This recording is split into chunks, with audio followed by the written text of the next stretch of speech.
Genèse chapitre 1 verset 2. Mais la terre était informe et vide, les ténèbres couvrirent la surface de l'abîme, et l'Esprit de Dieu planait sur les eaux. Ce verset fait partie du récit de la création dans le livre de la Genèse dans l'Ancien Testament, et décrit l'état initial de la terre avant la création organisée, et la séparation des eaux et de la terre ferme. Voici les principaux points à considérer dans ce passage. La terre sans forme et vide. Au début de la création, la terre n'avait aucune forme organisée et était vide. Cela représente l'état chaotique et sous-développé du monde, avant l'œuvre créatrice de Dieu.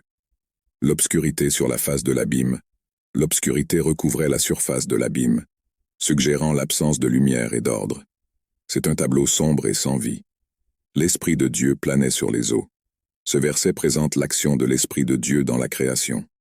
Le verbe « planer » suggère un mouvement doux et réfléchi comme un oiseau qui s'occupe soigneusement de ses œufs.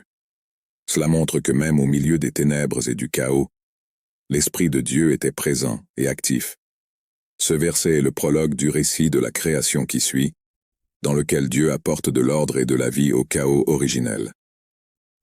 Il met l'accent sur l'action de l'Esprit de Dieu en tant que partie intégrante du processus créatif et pose les bases du récit de la création qui se déroule dans les versets suivants.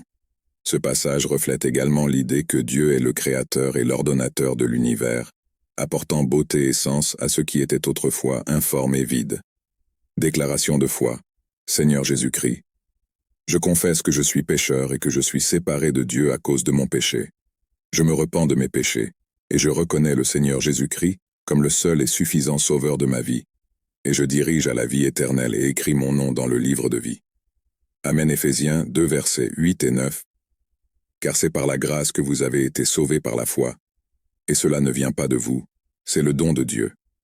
Pas des œuvres, de peur que personne ne se vante. 1 Jean 1 verset 9. Si nous confessons nos péchés, il est fidèle et juste pour nous les pardonner et pour nous purifier de toute injustice.